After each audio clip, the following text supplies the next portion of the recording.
Eh oui, petit, je suis né ici, place du Cotillon. Je n'ai jamais quitté le pays. Ici, j'ai eu tout ce que je souhaitais. Il y avait le sport, la musique et la pêche, la chasse et surtout la montagne. Tu sais, j'étais facteur. Je distribuais le courrier à pied à l'époque. Et j'allais de Luce à Chaise ou de Luce à Barège. Je prenais le temps. Et puis facteur, c'est un beau métier, du moins à l'époque. Aujourd'hui, avec le téléphone, plus besoin de courrier, plus besoin de télégramme. Vous êtes tous avec vos portables collés à l'oreille. Tu sais, facteur à l'époque, c'était un confident, comme le docteur. Il connaissait toutes les familles et leurs secrets. Le facteur passait partout. Il voyait tout mais ne disait rien. Il portait les colis, surtout à Noël. Il rendait les enfants heureux. Je portais les bonnes nouvelles de la famille partie ailleurs. Parfois, il y avait de mauvaises lettres, celles bordées de noir. Alors je ne les distribuais jamais le samedi. Comme cela, le dimanche, jour de retrouvailles, était un jour gai. Le lundi était bien assez tôt pour les mauvaises nouvelles. Par contre, quand c'était la lettre d'un fiancé parti au service militaire, je me déféchais. Je faisais un détour pour rendre une jeune fille heureuse. Et oui, l'hiver, il y avait la neige. Mais les gens, rassure-toi, ils sont dans les villages, ils ne sont plus en montagne. C'est plus facile. Et ils avaient le temps. Même il fallait faire attention à ne pas boire un petit coup de trop. Je ne m'ennuyais pas. Chaque jour, je découvrais un paysage nouveau. Ils ne sont jamais pareils, et à chaque saison, c'est surprise. Sans parler des animaux. Tu vas voir les beaux paysages. Imagine, avant l'arrivée des tracteurs et des voitures, tout le monde qui travaillait à la montagne, les foins, les regains, le bord des routes, tout était fait à la main, sans parler des bergers.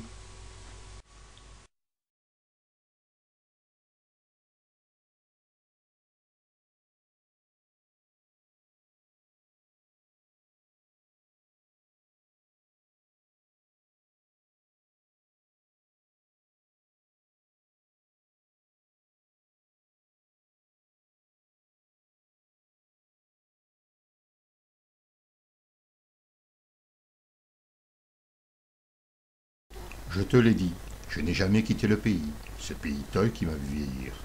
À la retraite, je suis allé jusqu'à la côte basque, en passant par Pau et par Naï, la capitale du béret. Et oui, le béret, c'est la coiffe de chez nous. Il se porte en tout le sud-ouest. Oui, mais pas comme chez nous, en montagne. J'ai vu de belles choses, j'ai entendu parler les gens. Tu vois, l'accent que nous avons dans le sud-ouest, c'est l'accent du cœur et de l'amitié. Je suis parti plusieurs jours, mais quand je repris la route des gorges à Pierrefitte, je retrouvais le pays, j'avais le cœur gros.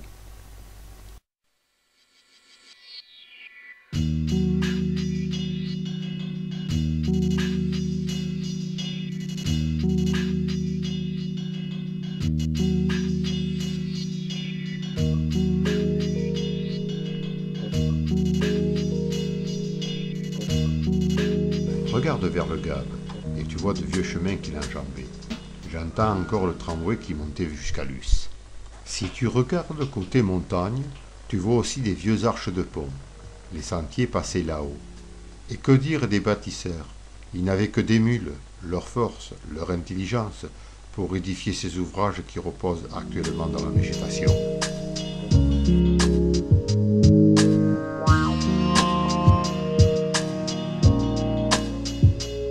La forêt se pare des couleurs de l'automne. Dans le paysage se cachent de petits villages. Je te les ai racontés. Ils sont là, tapis dans la frondaison, comme les sentinelles du temps qui passe.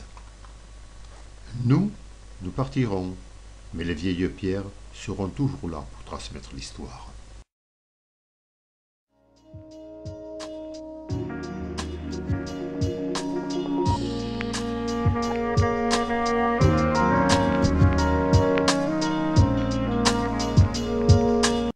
Quand j'arrive au pont de la Reine, je ne peux m'empêcher de regarder les Bergons, vers cet alpage qui surplombe Luce, tel un diadème sur la tête d'une reine.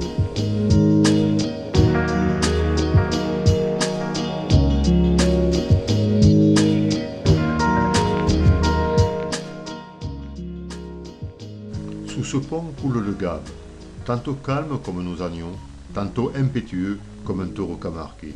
Regarde, en installant des centrales électriques, les hommes ont su tirer profit. On appelait cela autrefois la houille blanche.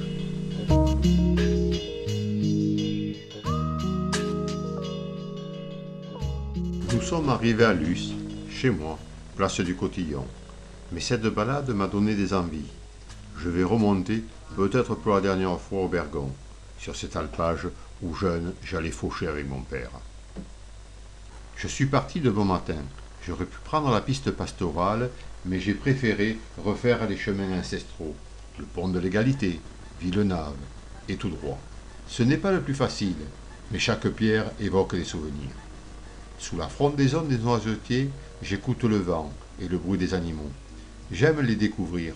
Regarder les traces, je t'apprendrai à les connaître. Je ne me retourne pas, mais je connais le paysage. Luce et son église, le château, les méandres du Gave. Je suis rempli de joie chaque fois que je découvre l'Estive, et cela malgré des saisons. Regarde les papillons, les abeilles. L'araignée tisse sa toile pour en faire un piège meurtrier. Regarde les clartés du matin sur l'alpage.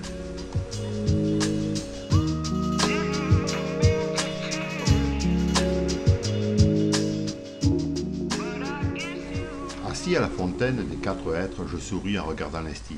Je souris, mais c'est les souvenirs du temps passé qui me donnent cette gaieté. Tu vois, quand on montait faire les foins, ce n'était pas pour un jour. Nous restions dans les bergeries, et le matin à l'aurore, les faux chantaient.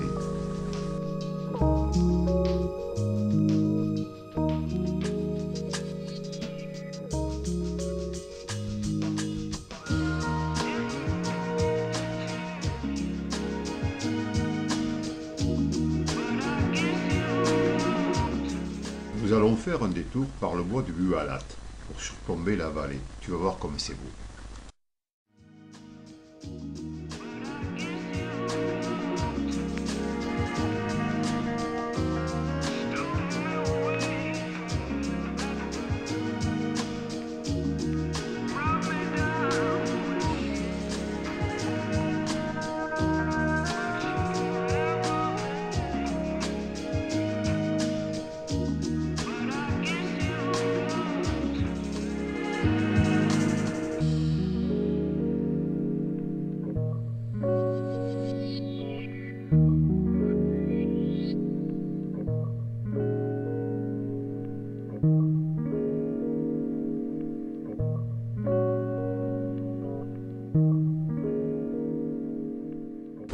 Nous voilà arrivés à la cabane de Bachebirou.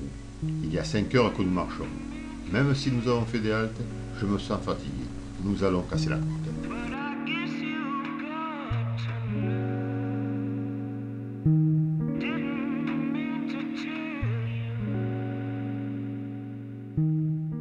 Regarde, à nos pieds, Franières et la centrale hydroélectrique. La maison que tu vois sur la montagne, c'est le passage des conduites d'eau. Derrière, il a la brèche de Roland et les grands cirques, Gavarnie, Troumouze, Estobé.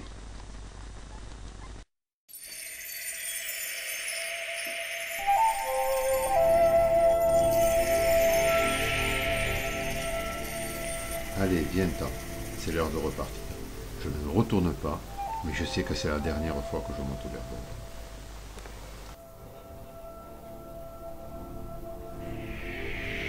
Un été, tu monteras avec des amis ou tes enfants. S'ils te disent « Pourquoi tu souris ?» tu leur diras « C'est pour quelqu'un que vous ne pouvez voir, mais je sais qu'il est là. »